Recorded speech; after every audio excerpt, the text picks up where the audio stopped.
Se você sempre abandona suas resoluções e metas de ano novo, o problema provavelmente não é só falta de disciplina, como a maioria das pessoas acham. A maioria das pessoas desistem porque elas criam metas que não estão conectadas com a própria vida. Algumas metas que no começo você fica super empolgada, mas ao longo do tempo elas não se sustentam. Então nesse vídeo eu vou te mostrar um jeito diferente de pensar em metas. Um jeito que a gente vai levar em conta o autoconhecimento, o momento de vida que você está vivendo, entender que essas metas fazem sentido e não deixar você desistir. Prazer, eu sou a Cíntia Macarrão, psicoterapeuta, e esse é o mesmo alinhamento que eu faço com as minhas pacientes quando a gente trabalha metas que fazem sentido de verdade e não só listas de cobrança e culpa. São coisas bem diferentes. Na maior parte das vezes, o problema não está em sou preguiçoso, não tenho força de vontade, sou incapaz. Geralmente o problema está na forma como essas metas são construídas. A gente costuma a fazer metas olhando só para fora, assim, para número, resultado, expectativa, e quase nunca a gente pensa em olhar para dentro, para a própria vida, para o estado emocional que a gente se encontra, o estado mental, físico. E aqui entra um ponto importante, tanto em relação ao autoconhecimento quanto da neurociência. O nosso cérebro, ele não sustenta metas que não fazem sentido subjetivo. Quando uma meta nasce desconectada com a tua vida real, ela pode até ativar a empolgação no início, porque ela gera expectativa, dopamina, mas se ela não conversa com quem a gente é, com o que está acontecendo na nossa vida agora, o cérebro não consegue sustentar esforço ao longo do tempo e a motivação cai, a frustração aparece e aos poucos a meta vai virando mais uma fonte de cobrança e culpa. Por isso, antes de definir as metas, a gente precisa entender como a nossa vida está organizada hoje. Onde existe excesso, onde existe falta, onde a gente vê possíveis pontos de equilíbrios que podem ser sustentados.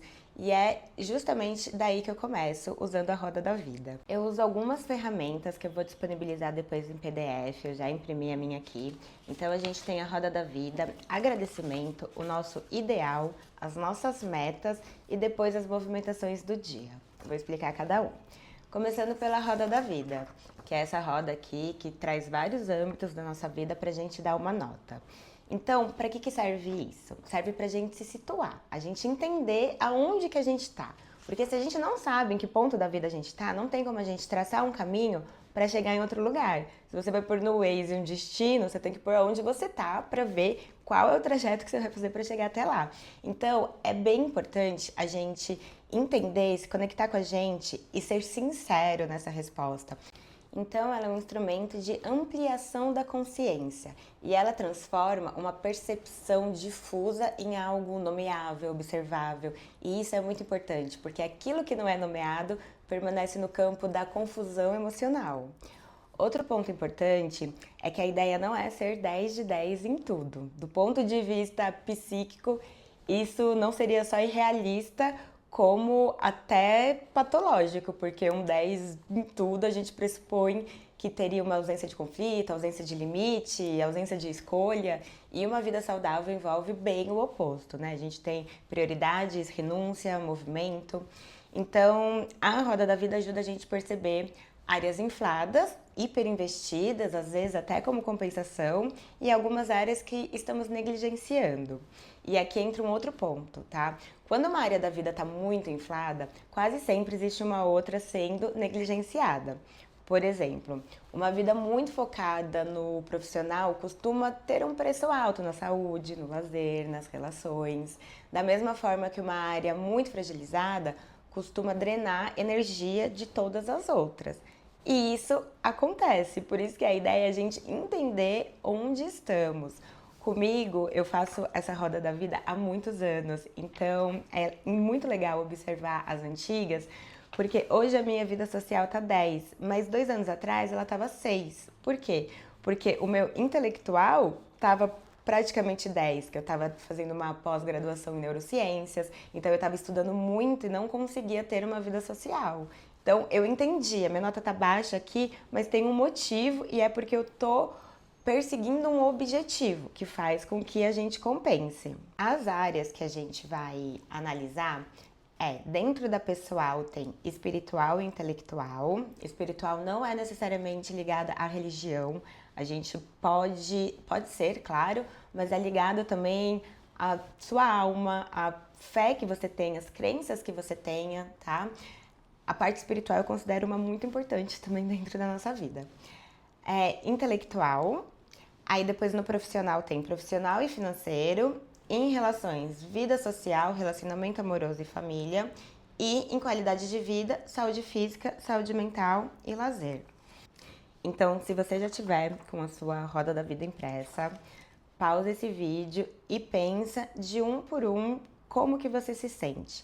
Pode ser, em alguns casos, que você fala, meu Deus, eu não sei, eu não consigo me acessar. Você não precisa ter uma resposta imediata, uma resposta exata. É justamente para a gente ir ampliando nossa consciência, para a gente ir se observando e saindo do automático. Então, você pode levar um tempo. No começo, eu demorava muito mais tempo do que eu demoro hoje. Hoje, como o meu autoconhecimento já está muito bem trabalhado, eu costumo fazer isso muito mais rápido. O segundo exercício é o de agradecimento. E se você estiver empacado um pouco na roda da vida, você pode vir para esse, que esse daqui pode te dar um pouquinho mais de luz e clareza para você preencher depois a sua nota. O exercício de agradecimento não é para ser gratiluz, preciso ser grata por tudo, porque não é nem assim que funciona, né? Somos gratos pelo que verdadeiramente somos gratos. Então, esse exercício, ele atua diretamente em um fenômeno que é o viés de negatividade do cérebro. Porque o cérebro humano tende a lembrar mais do que faltou, pesar mais o que deu errado, desconsiderar muitos ganhos silenciosos, que a gente não está acostumado a pensar neles. Então, quando uma pessoa agradece alguma coisa em cada uma dessas áreas, ela não está negando que ela teve dificuldade, ela está reorganizando a própria narrativa interna.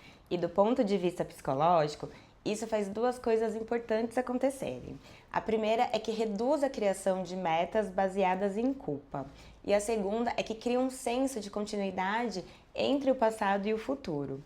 Quando as metas elas são criadas a partir da sensação de eu sou insuficiente, elas tendem a ser muito mais rígidas, muito mais fácil de ser abandonada, gerar muito mais autossabotagem.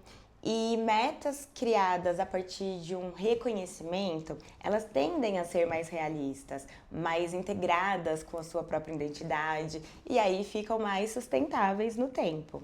Então, aqui o agradecimento não é, tá tudo ótimo, preciso enxergar tudo o lado bom, mas mesmo muitas coisas sendo imperfeitas, algo bom existiu. Você está pensando em colocar uma nota 2 no profissional? Será que não aconteceu nada de bom, realmente? Aí, de repente, você foi promovido, você aprendeu uma coisa que você estava querendo há muito tempo, você teve ganhos no profissional, mesmo você não estando aonde você gostaria de estar. Então, isso é importante da gente refletir e escrever aqui em agradecimentos. O próximo passo é a roda da vida ideal. A ideia é a gente pensar qual que é o nosso idealizado mesmo. Pra gente sair do 7 e ser 10, o que teria acontecido na nossa vida? Como a gente estaria? Então, se eu me enxergasse 10 no meu profissional hoje, o que precisaria estar acontecendo? Como eu estaria me sentindo nesse lugar para isso ser 10? E psicologicamente isso é importante porque o ser humano se organiza mais por identidade e significado do que por obrigação. Então aqui a gente está pensando em quem a gente quer se tornar, como a gente quer se sentir, que tipo de autonomia que a gente quer ter. E aí quando o futuro é imaginado com clareza, ele passa a funcionar mais como um campo organizador das escolhas. Porque sem isso, a meta vira uma coisa meio aleatória. Depois a gente vai para as metas práticas mesmo.